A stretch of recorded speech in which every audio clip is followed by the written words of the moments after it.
अस्सलाम वालेकुम। हम आज जो है वो CS605 करेंगे मिड टर्म की प्रिपरेशन। और ये मैंने वीयू टॉपर की फ़ाइल ली है, इसको हम सॉल्व करेंगे। इसमें कुछ क्वेश्चन ठीक हैं, कुछ गलत लगे हुए हैं। जो मैंने गलत है उनकी मैंने करेक्टेंस की है। और बाकी ये है कि हम जो क्वेश्चन सॉल्व करेंगे जिसकी हमें ज़रूरत होगी, हम साथ साथ नोट से देखते जाएंगे वो क्वेश्चन भी उससे रिलेटेड जो भी बाकी बनते हैं उनको। तो चलिए स्टार्ट करते हैं। फर्स्ट क्वेश्चन है, dash technique was initially developed for manufacturing process in the 1920s by. 1920 में जो टेक्निक डेवलप हुई थी वो आपने बतानी है। तो ये आपको एग्जैक्टली याद रखना पड़ेगा, किसने, वाल्टर शेवहार्ट ने की थी 1920 में। और इसका नाम क्या है, कंट्रोल चार्ट। ये क्वेश्चन और भी तरीके से आ जाता है, कंट्रोल चार्ट लिख देते हैं और ये आपको जो नाम है इन्वेंट करने वाले का वो ऑप्शन में दे देते हैं। तो आपने दोनों तरीक़ों से इसे देख लेना है। नेक्स्ट है, several entities are always created dash and deleted together, then this is strong indication that they should be grouped into dash logical files. अब वो कह रहा है कि कुछ एंटिटीज़ ऐसी होती हैं जिन्हें इकट्ठा डिलीट किया जाता है, और जाहिर सी बात है यहाँ टुगेदर आएगा। जिन्हें इकट्ठा बनाया जाता है और इकट्ठा डिलीट किया जाता है। तो क्या ज़रूरी है कि हम क्या करें, तो ज़रूरी है कि हम उन्हें एक सिंगल लॉजिकल फाइल में रखें, ठीक है ना। जैसे मैं आपको एग्जांपल देती हूँ कि अगर हमारे पास एक एम्प्लॉय नाम का एंटिटी है, ठीक है। तो एम्प्लॉय होगा तो हम उसका नेम लिखेंगे, ठीक है, उसकी हम एज लिखेंगे और हम उसकी सैलरी लिखेंगे, ठीक है ना। ये हमने एक एंटिटी बनाया है, तो इसके साथ ये सारे एंटिटी बने हैं। अगर हम एम्प्लॉय को डिलीट कर दें तो हमें इन चीज़ों की भी ज़रूरत नहीं पड़ेगी, इन्हें भी डिलीट कर देंगे। इसलिए ज़रूरी है कि हम इसे एक सिंगल लॉजिक फाइल में रखें। जब बनाएं तो ये इकट्ठे बने, और जब इन्हें डिलीट करना हो तो ये इकट्ठे डिलीट हो जाए, ठीक है ना। तो इसलिए इसका जो आंसर होगा वो है टुगेदर सिंगल, यानी कि together, created together and grouped into single logical file, ठीक है। नेक्स्ट देखते हैं, in measuring software process quality by using control charts, if the gap between the defect reported and defect fix is increasing then it means। अब वो कहता है कि देखें, एक हम सॉफ्टवेयर बनाया है हमने, ठीक है। तो उसमें जो डिफ़ेक्ट रिपोर्ट है ना, जो डिफ़ेक्ट कस्टमर बता रहा है वो डिफ़ेक्ट और दूसरे डिफ़ेक्ट जो हम सही कर रहे हैं उनमें अगर जो गैप है वो इंक्रीज़ हो रहा है। मिसाल के तौर पे देखें, जो उसने बताए थे वो 5 थे, ठीक है। तो आपने एक सही किया है, जो डिफ़ेक्ट सही किया है, तो कितना गैप है, 4 का। अब उसने 2 और बता दिए हैं, यहाँ 7 हो गए हैं। आपने अभी तक एक ही और सही किया है, तो आपका यहाँ 2 हो गया। तो इसका मतलब है यहाँ गैप 5 का हो गया। अब अगर आपका गैप इंक्रीज़ हो रहा है तो इसका मतलब है कि आपका जो है सॉफ्टवेयर वो अनस्टेबल है, ठीक है। अगर वो कहेगा कि ये डिक्रीज़ हो रहा है गैप, तो फिर इसका मतलब होगा कि वो स्टेबल होगा। दोनों तरीक़ों से आपने देख लेना है। अगर अब उसने इंक्रीज़ लगाया है तो वो अनस्टेबल है, और अगर डिक्रीज़ लगाएगा तो स्टेबल हो जाएगा। नेक्स्ट क्वेश्चन है, this chart is then use to develop the individual control chart is called statistical control technique. ये आपकी एग्जैक्ट उसने डेफिनेशन उठाई हुई है, तो इसका आप यस लगा देंगे, ठीक है। अब वो कह रहा है, a dash entity is the one which have any dash in the problem domain without some other entity. वो कहता है वो कोई एंटिटी होता है, वो कौन सा एंटिटी होता है भाई, जो किसी भी प्रॉब्लम में पार्टिसिपेट कर लेता है विदाउट सम अदर एंटिटी, बगैर किसी दूसरी एंटिटी की हेल्प के। जाहिर सी बात है, अगर बगैर किसी दूसरी एंटिटी की हेल्प के करेगा तो वो इंडिपेंडेंट होगा, और जो इंडिपेंडेंट होता है वो स्ट्रॉन्ग होता है, ठीक है ना, कॉमन सेंस की बात है। और यहाँ रोल आएगा, any role in the problem में रोल प्ले करता है, ठीक है। तो इसका आंसर होगा स्ट्रॉन्ग रोल। इन्होंने ये नन ऑफ गिवन ऑप्शन किया हुआ है, लेकिन ये गलत है, इसका स्ट्रॉन्ग और रोल आएगा, ठीक है। नेक्स्ट क्वेश्चन है, dash is the pre request of all source of estimates including resources, time and budgets. वो कहता है कि वो कौन है, हाँ ठीक है ना, सॉफ्टवेयर इंजीनियरिंग में वो कौन सी चीज़ है जो हमें कहती है कि रिसोर्सेज, टाइम और बजट का पहले से एस्टिमेट कर लें प्री एस्टिमेट, ठीक है। कौन है जो हमें कहता है कि इन तीनों चीज़ों का सॉफ्टवेयर बनाने से पहले एस्टिमेट लगा लें, वो सॉफ्टवेयर स्कोप है, ठीक है। ये सॉफ्टवेयर स्कोप की डेफिनेशन लिखी हुई है। सॉफ्टवेयर स्कोप हमें ये कहता है कि इन 3 चीज़ों का एस्टिमेट पहले से लगा ले। उसके बाद नेक्स्ट है ILF is a dash identifiable group of logically control information that the boundary of the application. इसमें 2 चीज़ें होती हैं, ये मैं आपको बता देती हूँ। एक ILF होता है जो उन्होंने लिखा हुआ है, ये वाला, और एक इसके साथ दूसरी चीज़ होती है, वो होती है ELF, ठीक है। ILF जो है इसका मतलब होता है इंटरनल लॉजिकल फाइल और इसका मतलब होता है एक्सटर्नल लॉजिकल फाइल। इन दोनों में जो मेन डिफरेंस होता है वो ये होता है कि जो ILF है ये विद इन बाउंड्री एप्लीकेशन के विद इन बाउंड्री जो होता है कंट्रोल होता है, और जो एक्सटर्नल होता है ये विदाउट बाउंड्री होता है, ठीक है। उसने लिखा हुआ है ILF इज़ ये यूज़र आइडेंटिफिएबल होता है, ठीक है। ये सिंपल एक डेफिनेशन है कि यूज़र के हवाले से इसे सजेस्ट किया जाता है। Group of logically control information dash the boundary of the application. तो अगर वो ILF लिखेगा तो हम विद इन द बाउंड्री लिखेंगे, और अगर वो ELF लिखेगा तो हम विदाउट द बाउंड्री लिखेंगे, ठीक है। कंट्रोल किया जाता है ना, ILF इन अंदर एप्लीकेशन की बाउंड्री की कंट्रोल होता है और ELF बाहर कंट्रोल होता है। नेक्स्ट क्वेश्चन देख लेते हैं। नेक्स्ट है dash teams generate more and better solution than individual and are most useful for complex problems. अब देखें वो कह रहा है कि कॉम्प्लेक्स प्रॉब्लम है हमारे पास, ठीक है। तो कॉम्प्लेक्स प्रॉब्लम को किस तरह सॉल्व किया जाता है, डिसेंट्रलाइज तरीके से या सेंट्रलाइज तरीके से। तो इसका भी जो ऑप्शन है वो सेंट्रलाइज्ड होगा। देखें ये इन्होंने गलत लगाया हुआ है, सेंट्रलाइज्ड होगा इसका कि जो देखिए इंडिविजुअल है कॉम्प्लेक्स प्रॉब्लम है, डिसेंट्रलाइज वो होता है जिसमें कोई लीडर नहीं होता, और सेंट्रलाइज वो होता है जिसमें लीडर होता है। तो जो कॉम्प्लेक्स प्रॉब्लम है जाहिर सी बात है वो कोई लीडर होगा तभी सॉल्व होगी ना। डिसेंट्रलाइज में सब ग्रुप में बैठते हैं और प्रॉब्लम को सॉल्व कर लेते हैं, लेकिन कॉम्प्लेक्स प्रॉब्लम के लिए सेंट्रलाइज्ड होना चाहिए। उसके बाद नेक्स्ट है dash model is adopted by Microsoft. Microsoft ने कौन सा मॉडल अडॉप्ट किया हुआ है, उन्होंने synchronize and stabilize model adopt किया हुआ है। अगर आपको ये क्वेश्चन बहुत रिपीट होता है, इसे आपने ध्यान से देख लेना है। ये सिंक्रोनाइज एंड स्टेबलाइज का है, और सिंक्रोनाइज एंड स्टेबलाइज किसकी फॉर्म है, ये आपने अगर मॉडल देखे हों तो ये उसमें जो है ना इंक्रीमेंटल मॉडल उसकी फॉर्म है, ठीक है। नेक्स्ट आ जाता है in dash there is both vertical and horizontal communication.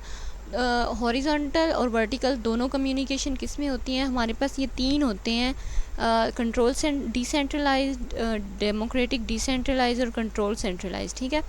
इससे हम इनकी शॉर्ट फॉर्म्स भी होती हैं, इसे CD कहते हैं, इसको DD कहते हैं, इसको CC कहते हैं।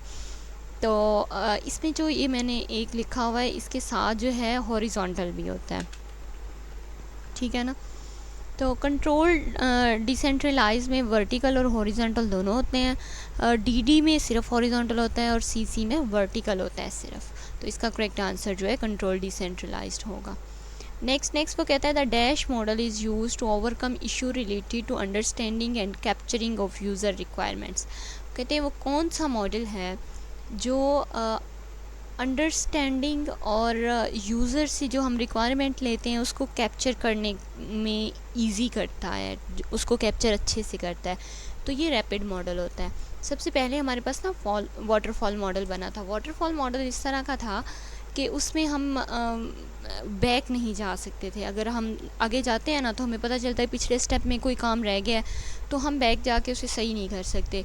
तो देखें अगर कोई रिक्वायरमेंट रह गई है यूज़र की तो उसे हम बैक नहीं जा सकते, तो इसका मतलब है कि यूज़र की रिक्वायरमेंट पूरी नहीं होगी। यूज़र की रिक्वायरमेंट पूरी नहीं होगी तो हमारा प्रोजेक्ट फ्लॉप हो सकता है, इसलिए फिर ये मॉडल बनाया गया था रैपिड प्रोटोटाइपिंग, ठीक है। उसके बाद नेक्स्ट आ जाता है the dash dimension in rational unified process model represent the dynamic aspect of the process. वो कौन सी डायमेंशन है रैशनल यूनिफाइड प्रोसेस में? रैशनल यूनिफाइड प्रोसेस मॉडल में हॉरिजॉन्टल डायमेंशन होती है। नेक्स्ट है rapid application development is another form of dash. Rapid application development अभी हमने ऊपर देखी थी रैपिड एप्लीकेशन डेवलपमेंट, ठीक है, ये वाली रैपिड प्रोटोटाइपिंग जो थी।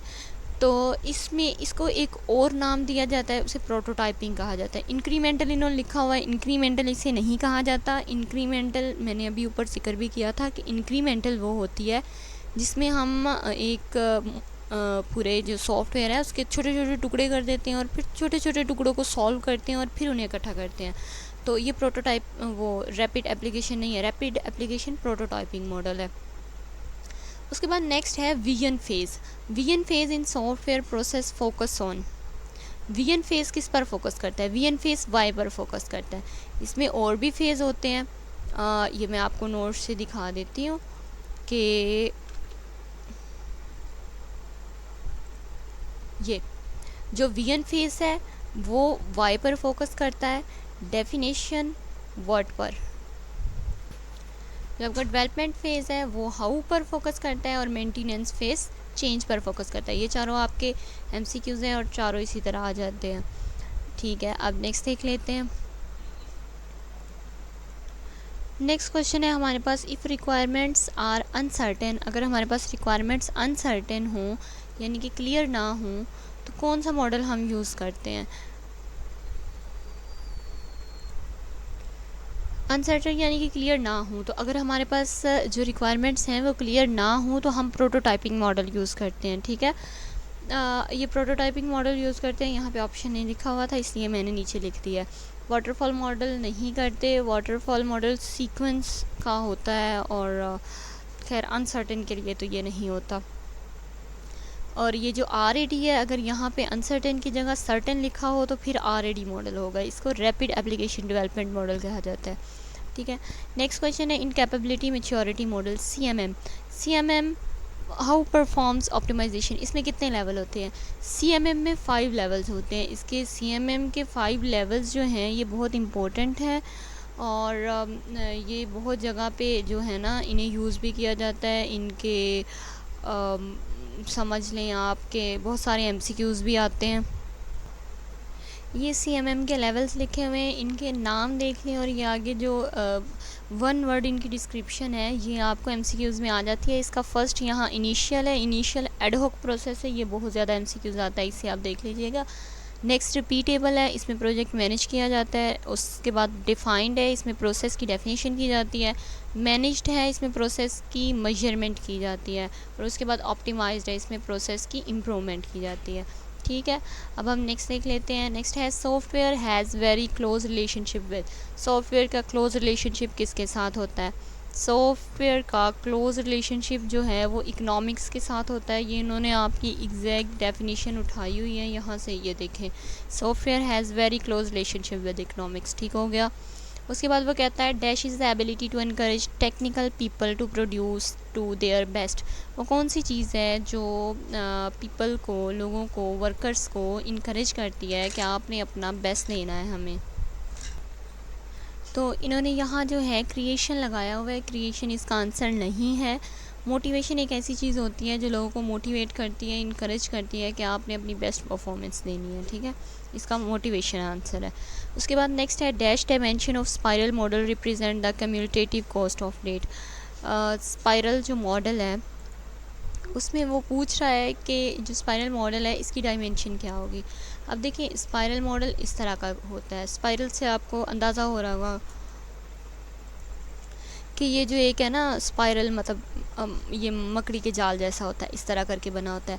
तो क्योंकि ये सर्कल में है तो इसकी जो डायमेंशन है वो रेडियल होती है। ओके, तो इसलिए इसका आंसर रेडियल होगा। उसके बाद नेक्स्ट क्वेश्चन है, dash model is a hyper type of software development activity. इसका मतलब है, जो हाइफर्ड उन्होंने वर्ड लिखा हुआ है इसका मतलब है बेतरतीब। ठीक है, तो बेतरतीब जो होता है वो बिल्ड एंड फिक्स मॉडल होता है। बिल्ड एंड फिक्स मॉडल एक ऐसा मॉडल है जो कोई भी मॉडल नहीं है, हम इसे मॉडल नहीं कह सकते। मतलब आप कुछ बगैर किसी तरतीब के अगर काम करते हो ना तो उसे बिल्ड एंड फिक्स कह दिया जाता है। ठीक है, ये कोई मॉडल नहीं है, लेकिन जब भी आप बगैर किसी तरतीब के काम करते हो तो उसे बिल्ड एंड फिक्स कह दिया जाता है। और ये हाइफर्ड जो वर्ड है इसका मतलब बेतरतीबी है। आपको ये इस तरह भी आ जाता है कि बिल्ड एंड फिक्स लिख देते हैं और ये हाइफर्ड जो वर्ड है इसे वो रिमूव कर देते हैं और नीचे ऑप्शंस में दे देते हैं। तो इसका आपका आंसर है बिल्ड एंड फिक्स मॉडल। उसके बाद है, Capers Jones divide software related activities into dash different categories. Capers Jones ने सॉफ्टवेयर को कितनी कैटेगरीज़ में डिवाइड किया था।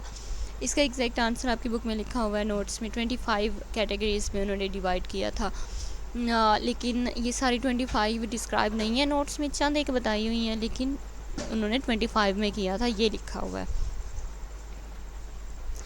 उसके बाद नेक्स्ट आ जाता है, in dash model user feedback is received very quickly because productive is delivered in small versions में। ये हमने पहले डिस्कस किया था। इंक्रीमेंटल मॉडल ऐसा होता है जिसमें छोटे छोटे टुकड़े कर दिए जाते हैं स्मॉल वर्जन्स।